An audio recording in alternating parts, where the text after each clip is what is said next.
We're now speaking to Mr. John Leahy, and quick questions for you, sir. In your presentation today, you spoke about aging fleets in the United States and the need for larger airplanes because of capacity constraints. Do you see that this applies across the board? Do you think upsizing, for example, going from 320 size or 319, do you think that the market's going to be moving higher to the 321 category airplane? Oh, we're absolutely seeing that, even in a mature market like the U.S., whereas 321s were a slow seller for us for a long period of time. It's now becoming one of our best sellers. In fact, the 321 is a very good 757 replacement. But people who, let's say years ago would have bought a 319 are now looking at a 320. People who would have bought a 320 are looking at it.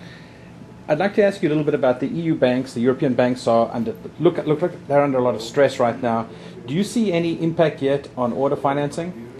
Well, not yet, but we're watching it very carefully. Aircraft financing is usually done 6 to 9 months out. So the next 6 months, there's very little that hasn't been committed. And of course, if this crisis continues beyond that period, then there could be a problem, especially with some of the French banks in raising dollars. But I'm very encouraged with what I saw yesterday, and so are the world stock markets, where the U.S. is going to fund dollars into Europe. And funding dollars is what we need in Europe to handle aircraft financing. Last quick question then. You mentioned in your talk now about Russia and China. Could you give me some thoughts on how you see their programs, the 919 and the MC-21? Well, again, China is determined to be in this market. They've said it publicly. They said it's strategic. It's a national goal. We know something about how long it takes to develop an airplane in this market and then to develop a full product line. I started about 27 years ago with Airbus, and we had essentially the wide-body A300, and then we added the A310. It took a while to get a full product line to be taken seriously, about 20 years.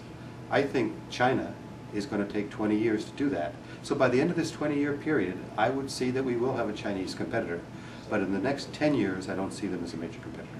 And Russia? They have obviously a much stronger background in aerospace. They do, but they seem to be less committed to a lot of government support than China is at this point in time, which is another reason for Boeing and Airbus and the U.S. and Europe to stop duking it out with each other and sit down with WTO rules that can apply to all aircraft manufacturing companies, countries around the world. Thank you. All right.